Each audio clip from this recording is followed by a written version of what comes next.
যা কিছু আছে সব নিয়ে ঘর থেকে বের হয়ে যাও। 2025 সালের 4 জানুয়ারি, 2026 সালের 10 জানুয়ারি, ব্যবধান মাত্র 1 বছরের। গত বছর হঠাৎ বিয়ে করে আলোচনায় আসেন এবছর ভাঙনের খবরে।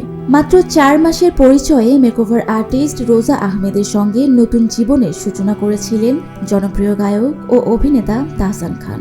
কিন্তু বিয়ের 1 বছরের মধ্যেই সেই সম্পর্ক ভাঙনের সুর। এমন গুঞ্জন চলছিল বেশ কিছুদিন ধরে। এবার সেই খবর আনুষ্ঠানিকভাবে নিশ্চিত করেছেন তাহসান খান নিজেই। তাহসান বলেন, খবরটি সত্য। জুলাইয়ের শেষ থেকে আমরা বিচ্ছিন্ন এবং আলাদা থাকছি। তিনি জানান, অস্ট্রেলিয়া ট্যুরের আগেই আলাদা থাকার সিদ্ধান্ত হয়। এই সময়টা তিনি কাটাচ্ছেন একা ভ্রমণ করে, বই পড়ে। রোজা একজন পেশাদার মেকআপ আর্টিস্ট, যার নিজস্ব প্রতিষ্ঠান রয়েছে নিউ ইয়র্কে। এর আগে অভিনেত্রী মিথিলার সঙ্গে 11 বছরের সংসার ভাঙে তাহসানের। সেই সংসারে রয়েছে কন্যা সন্তান আয়রা।